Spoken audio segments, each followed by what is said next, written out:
제기주는 삶의 지혜 감정인 사이트 소울팝입니다. 안녕하십니까. 오늘도 진행을 맡은 헛격격 김아래입니다. 네, 안녕하십니까. 오늘은 마젠타 부모 육아편 진행하도록 하겠습니다. 똑같이 마젠타 부모의 특징부터 잠깐 간략하게 이야기 나누고 아이들 시기별로 상황별 또 이야기 나눠보도록 하겠습니다. 원래 황격규님이 마젠타가 3위였었나요? 네, 그러다가 지금 많이 떨어져 있죠. 2위까지 있었다가 음. 지금은 4위, 5위 밀렸습니다. 그럼 직접 마젠타 부모들은 어떤지 설명을 좀 해주시죠. 마젠타 부모는 일단 잔소리가 너무 많다.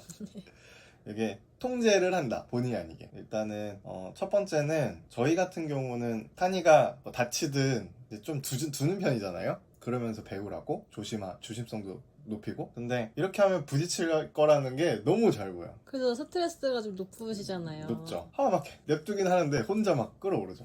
분명히 다칠 건데. 그래서 혼자서 그러다 다친다, 봐라. 그거 다치고 나면은 또 거봐, 아빠가 뭐라 그랬어, 다친다 그랬지? 이 말을 입에 달고 살아. 입에 달고 살아요. 근데 마젠타 분들도 이런 얘기 하잖아요. 누가 잔소리하고 싶냐고. 나도 하기 싫다고. 나도 알아서 좀 잘하라고. 그치, 하기 싫어. 근데 너무 잘 보여. 이게 진짜 특징이다. 그 시뮬레이션이 보여. 그 각도가 다 보인다니까? 이렇게 하면 저기에 정확히 찍힐 게 보인단 말이야. 그래서 이렇게 갑자기 약간 위급한 상황에서 확 땡기기도 하죠. 그럼 아이는 또 놀랄 때도 있고 기분 나빠할 때도 있고. 갑작스러운 통제 음. 경험으로 생각해서 아이가 갑자기 화를 내기도 하죠. 그리고 두 번째는 주변을 배려하는 마음이 되게 커요. 그리고 이제 공동체 의식이 상당히 강하기 때문에 배려한다는 건 남에게 피해주지 않는 것도 포함되잖아요. 그래서 공공장소에 갔는데 아이가 피해를 준다, 누군가에게. 예를 들어 약간 내부인데 목소리가 울려. 그럼 아이들은 이제 재밌으니까 막, 타니 같은 경우는 아! 이러잖아요. 지 목소리 울리니까. 신기하다고. 얼마나 재밌어. 그러면 이제 계속 교육하고 있잖아요. 물론 안 들을 거라는 건 알고 있지만 실내 내부에서는 조용히 해야 돼. 근데 이제 저희 카페를 가면 타니가 가만히 있으면 또 심심하니까 갑자기 난리를 치기 시작하잖아요. 소리를 지르고. 그럴 때 저는 엄청난 스트레스 받습니다, 갑자기. 그래서 좀 예민할 때는, 유독 예민할 때는 목소리가 한번 커지면 타니를 앓고 그냥 밖으로 나가버리죠. 그 목소리가 누군가에게 피해를 주는 게 싫어서. 이런 거죠. 타니가 소리를 질렀는데 다른 사람들이 쳐다본 것도 아니야. 근데 이미 나는 예측을 했어. 이 소리를 지르면 너무 스트레스 받을 거라는 거. 사람들한테 피해를 줄 거라는 걸. 그래서 소리를 지르자마자 난 이미 다 계산되어 있기 때문에. 그치. 소리를 지르자마자 낚아채서 이제 나가는. 그리고 저도 이제 아이를 통제하지 않는 부모를 좋아하진 않거든요. 그러니까 또 기준은 있는데 너무 심하게 공공장소에서 그러면 부모가 너무 두면은 저는 속으로 욕한단 말이에요. 그렇죠. 그 상황이 반복되면. 근데 저도 그런 모습이 싫고 욕하는데 내가 그런 모습으로 사는 것도 싫단 말이야. 그래서 여지를 주지 않죠. 여지를 주지 않는다. 나에게 좀 더 기준이 높다.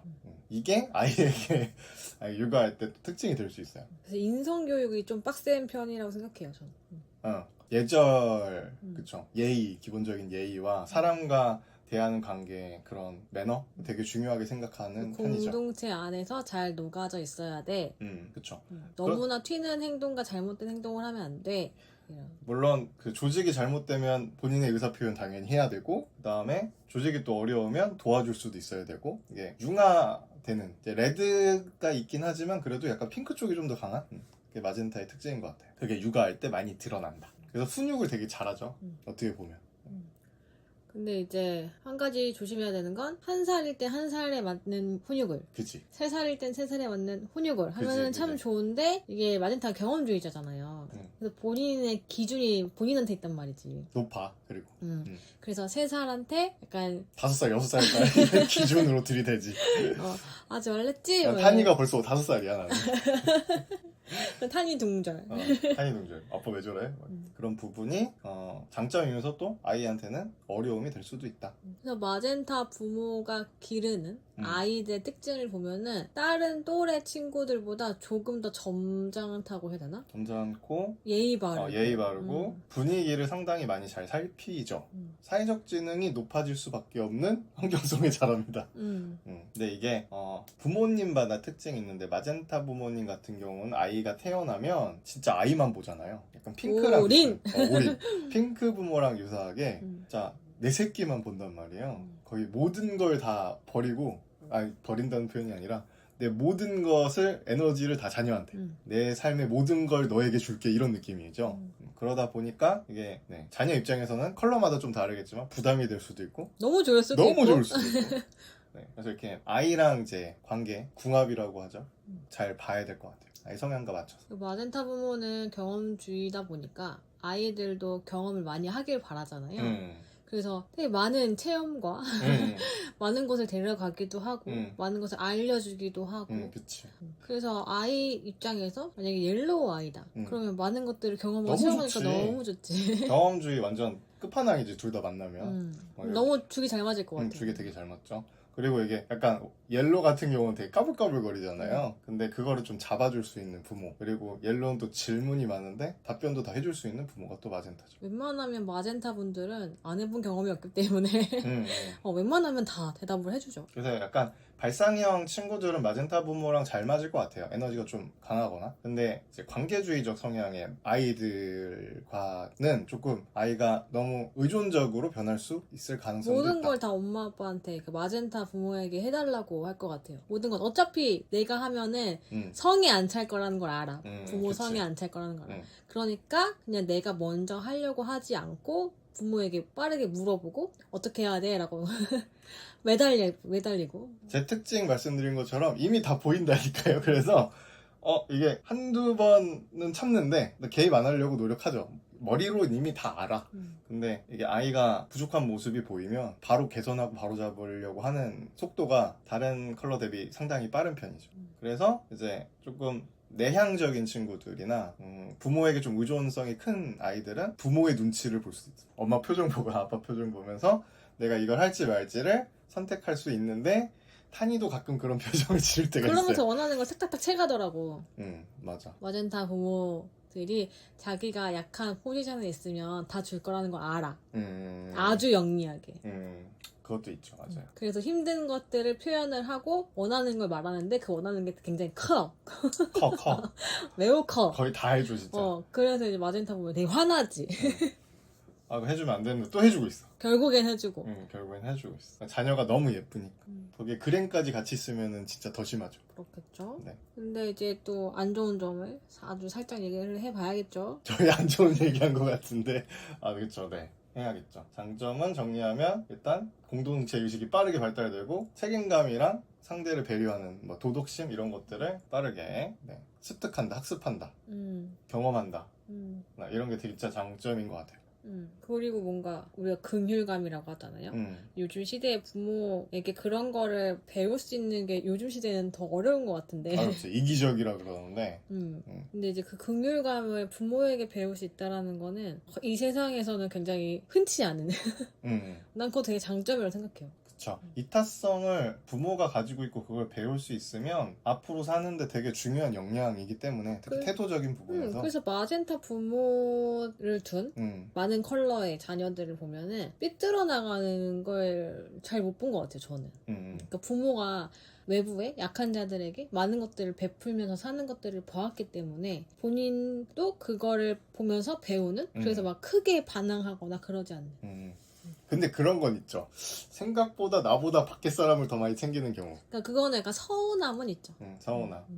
그쵸. 누가 자녀야? 내가 자녀 맞아? 막 이런 느낌. 그건 이제 아이가 성인이 됐을 때 좀 많이들 그렇게 보이죠. 자녀에 올인했다가 아마 그 사춘기 지나고 그때부터 조금 에너지 비율이 좀 달라지는 것 같아요. 단점으로는 그거 엄마 아빠가 문제를 다 해결해 준다. 이게 가장 큰 단점을 생각해요. 문제 해결을 할 경험을 좀 많이 가져가죠. 자기주도성을 기를 수 있는 시간이 상대적으로 짧죠. 그게 조금 안타까운 부분이기도 해요. 앞으로 더 미래에는 그 인간관계도 중요하지만 그치. 그 인간관계의 바운더리가 점점 좁아지고 있잖아요. 네. 그래서 자기주도성, 문제 해결 능력 이런 것도 굉장히 더 중요하다고 생각을 하는데 그러한 능력들을 어릴 때부터 마젠타 부모님들이 너무 개입을 많이 하다 보니까 그런 능력들을 쌓는데 좀 어려움이 있지 않나. 이 강한 친구들 예를 들어 부모가 마젠타인데 아이가 레드야. 그러면은 싸우겠죠. 내가 할 거라고. 그만 참견해. 이런 말을 하면 다행이지. 다행입니다. 계속 하셔도 돼요, 마젠타 부모님들. 근데 알았어 이렇게 수용적인 친구들이 보통 사춘기 지나고서 그때부터 이제 반항하기 시작해요. 상당히 강하게. 예를 들어 공부를 열심히 하던 친구들이 갑자기 공부를 놔버리거나 그런 경우 많이 봤죠. 그게 조금 안타까운 것 같아요. 그리고 커서도 이제 성인이 되고서도 그 부모가 해줬던 그런 습관들이 사회에 나가서도 되게 많이 이제 묻어나오죠. 예의 바른 친구긴 한데 뭔가 의사결정력이 떨어질 수 있고, 그리고 업무 처리가 명확하지 않을 수 있고, 그리고 자기가 잘 못한다라고 판단하고 혹은 실패했을 때 그런 실패 내성이 상당히 약한. 그래서 그 마젠타 부모를 둔 자녀들이 마젠타 부모의 눈치를 되게 많이 보잖아요.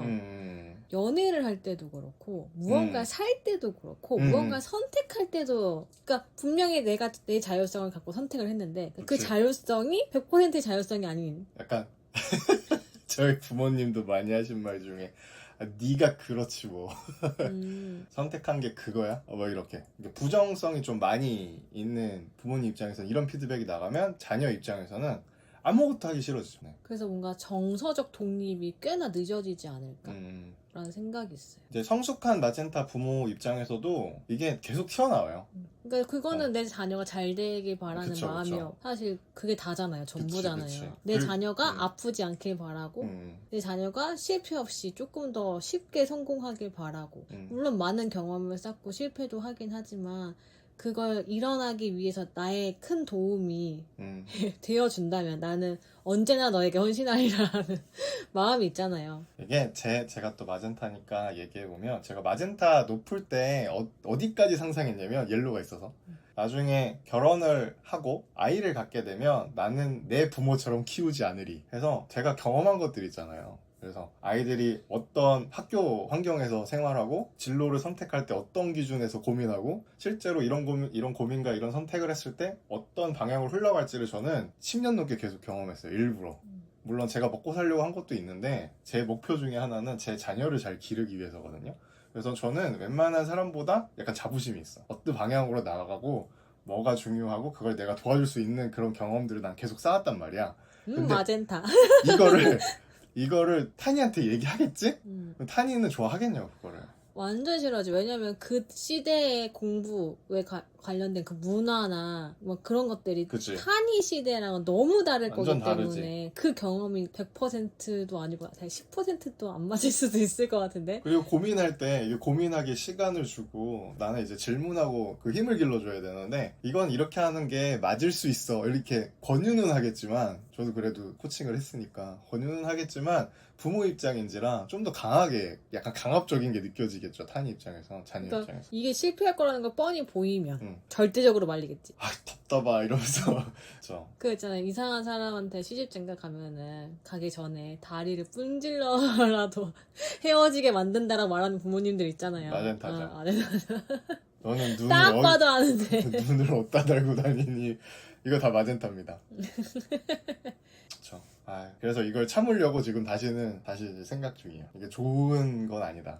교육 방향성에 대해서? 물론 그걸 위해서 제가 경험 쌓고 공부를 했지만 이걸 타니한테 무조건 전달하는 건 부작용이 훨씬 클 거다. 근데 이게 얼마나 답답하겠어. 세대가 다른데. 그렇죠. 마젠타의 특징이다. 근데 나는 좋은 점은 진짜 그거라고 생각해. 나중에 되면은 관계성이 좋아진다고 했잖아요. 그럼 사람과 사람에게 나오는 그 따뜻한 에너지의 경험성이 계속 떨어질 거란 말이지. 그런데 내가 어떤 사람에게 따뜻한 마음을 줬어. 그 사람이 되게 크게 올 거 아니야. 난 이게 경쟁력이라고 생각하거든. 그럼 엄청 큰 경쟁력이죠. 근데 그거를 마젠타 부모에게 정말 잘 배울 수 있단 말이죠. 과정을 다 보고 자랄 테니까 결과적인 것도. 그래서 저는 마젠타 부모님이 내 자녀에게 따뜻한 에너지를 주면 줄수록 이 아이는 엄청난 경쟁력을 가지고 성장할 거다라고 생각을 해요. 저희도 이제 사회생활 하다 보면 이제 다양한 사람들을 만나는데 전 특히 청년들을 많이 만나잖아요. 근데 유독 되게 그 조별 활동하는 거 되게 싫어한단 말이에요. 요즘은 캠프를 원하지. 조별 되게 싫어하는데 그 사람과 사람의 대화 나누는 것 자체를 거부하지. 그쵸. 근데 마젠타 부모님 밑에서 자란 친구들은 이게 되게 자연스러워. 이야기 나누는 게 약간 옛날 비유법으로 하면 약간 할아버지 할머니들이랑 같이 산 대가족에서 함께 산 그런 친구들이 마젠타 부모님 밑에서 자란 친구들이 꽤 많거든요. 그래서 조별에서 뭔가 놓쳤어, 못했어. 그럼 걔가 도와달라고 하지 않아도, 아, 이건 이렇게 하면 돼. 라고 먼저 다가가서 그치, 알려주는 그치. 것도 다 마젠타 친구들이었잖아요. 레드도 이게 이끌어가는데 레드의 입금과 마젠타 입금 완전 다르죠. 레드는 이렇게 해주세요. 이런 약간 강하고 명확한 혹은 이래 하니 날 따라와. 지시적인 느낌이라면 마젠타는 약간 따뜻하죠. 네, 돌려 얘기하고 권유할 수 있는 그런 의사소통을 할 수도 있죠. 이게 되게 큰 장점이죠. 또. 싸가지가 있다. 그래서 이게 좋은 인성을 가지고 있는 친구들 찾기가 어렵다라고 저희 계속 말씀을 드리잖아요. 마젠타 방송 때. 그러니까요. 그 나중에 취업 시장이 어떻게 될지 모르겠지만 요즘은 인성 진짜 많이 보잖아요. 그렇죠. 실력을 본다고는 하지만 인성이 중요한 이유는 일반적인 채용 루트는 당연히 전문성을 보죠. 그 다음에 경력을 보고. 근데 일반적인 채용 루트는 이제 거의 사라졌어요. 보통은 이제 취업을 어떻게 하냐면 이제 괜찮은 사람이 있어요. 이 상태란 말이죠. 왜냐면 기업들도 이제 규모가 점점 작아지고 있기 때문에. 근데 사람 뽑는 것도 리스크가 되게 크단 말이죠. 잘못 들어오면 진짜 그냥 한 팀이 작살난단 말이야. 그래서 보통은 채용할 때 괜찮은 사람 있어를 물어본단 말이죠. 주변에서. 그리고 저도 강의 가면은 항상 보는 게 활동시키면 그냥 면접 시간이 어떻게 보면 태도를 보면 아, 이 사람 되게 괜찮은 사람이구나가 무조건 보이거든요. 그리고 저 사람 취업하겠다. 그럼 하잖아. 아, 그리고 진짜 주옥 같은 분들이 가끔 있단 말이야. 그래서 아, 저 사람은 진짜 뭔가 같이 하고 싶다. 내가 능력이 있으면 뭔가 제안을 좀 해보면 좋겠다. 같이 좀 일 좀 하자고. 그런 사람들이 있어요. 근데 다 인성적인 부분이거든요. 제가 무슨 실력을 알겠어요, 이 사람의. 근데 같이 하고 싶다라는 느낌이 드는 건 인성적인 부분이 진짜 크다. 거기에 막 협업력, 책임감, 그 다음에 의사소통 능력 다 들어가죠. 그 다음에 표정. 이게 활력이 되게 중요해. 사람이 에너지가 있잖아. 눈이 쾌한 거랑 눈이 반짝반짝 빛나는 사람이랑 일단 또 완전히 다르죠. 뽑고 싶다. 어차피 일 알려주면 다 똑같이 한다. 못하면 AI한테 물어보면 되니까 그런 상태죠. 그래서 마젠타 부모 밑에서 자란 자녀분들 축하드립니다. 이런 게 또 장점이죠. 그래서 마젠타 부모님들이 기억하셔야 되는 건 아이들이 스스로 살아갈 수 있는 그 토대를 마련해 주는 것. 거기까지. 그리고 본인이 가지고 있는 능력이 따뜻함이잖아요. 그쵸. 근데 외부로 많이 나가잖아. 따뜻함이. 그 따뜻함을 내 자녀에게 조금 더 나눠주신다면 지금 내 자녀가 어떻게 자랐으면 좋겠다라고 하는 그 포지션대로 아이가 자랄 거니 그런 것들을 좀 잘 나눠주시고 해주셨으면 좋겠어요. 마음. 마젠타 부모를 둔 자녀들이 와서 상담을 할 때 그 얘기 진짜 많이 하거든요. 우리 부모가 따뜻한 것 같지만 되게 차가웠다? 그러니까 나는 상처를 좀 많이 받았다? 특히 말 한마디. 강한 편이죠, 말. 그래서 부모에게 좀 상처를 받았다. 근데 부모가 자녀가 그런 얘기를 하면 진짜 깜짝 놀래거든요. 내가 너한테 어떻게 했는데. 그쵸. 내가 그런 말 했다고 그렇게 상처를 받을 일이냐 이렇게 생각하신단 말이죠. 그러니까 그게 워낙 따뜻했다가 갑자기 그 마젠타 특유의 그게 툭 튀어나오니까 그때 말이 너무 강하니까 훨씬 세 보이지. 차라리 레드처럼 그냥 계속 뭐라고 하든가 그러면은 잔소리해도 그러나 보다 하는데 마젠타는 좀 다릅니다. 그러니까 그런 거예요. 의지하게끔 만들어 놓고 그 자녀의 입장에서는 의지하게끔 그치. 만들어 놓고 의지를 했더니 네가 이제 스스로 할 줄 아는 게 뭐냐 이제 이렇게 되는 내가 언제까지 챙겨야 되냐 내가 언제까지 그걸 다 하나하나 말해줘야 되냐 이렇게 돼버리면은 이 자녀 입장에서는 굉장히 마음이 크게 뚫리죠. 속상할 때 있으시죠. 그쵸. 저 육아 이제 18개월인데 지금 진짜 너무 힘든데 지금도 앞으로 힘든 고비들이 계속 있을 거잖아요, 저희. 그래서 마젠타 부모님께 꼭 하고 싶은 말은 내 자녀에게 과연 난 따뜻한 부모인가 이거 하나만 갖고 가시면 될 것 같아요. 생각보다 냉정하시다 자녀한테. 그리고 이제 마지막으로 좀 정리를 하면 마젠타 부모님들은 육아와 훈육, 그 다음에 아이 성장 과정에 대해선 진짜 너무나 전문가예요. 그리고 블루까지 같이 있으시면 이제 거의 박사급이야. 그래서 이분들이 머리로는 아세요. 아이들한테, 자녀한테 역할을 분배하고 그 역할을 충실하게 실행할 수 있도록 집 안에서도 역할을 만들고 밖에서도 만들어주는 역할을 해주시고 피드백은 좀 더 따뜻하게 그러니까 개선의 여지를 이야기해주는 게 마젠타의 또 장점이긴 하잖아요. 근데 그거보다는 어떤 마음으로 어떻게 과정을 했는지를 그냥 이야기해주는 것까지만 피드백 해주셨으면 좋겠어요. 평가하기보다. 이게 그냥 습관적으로 평가를 한다니까, 마젠타는. 방법을 알기 때문에 그래요. 이렇게 하면 더 좋은데, 이것 때문에. 그것만 조금 주의하시면 좋을 것 같습니다. 네. 그 외에는 뭐 그럼 아름답게 마무리해볼까요? 다음은 뭐죠? 다음엔 니크 마지막 바이올렛 음. 네, 부모 육아 편 남겨두고 있습니다. 오늘도 네, 청취해주셔서 감사드리고요. 다음 시간엔 니크 부모 육아 편으로 만나 뵙도록 하겠습니다. 네. 감사합니다. 감사합니다.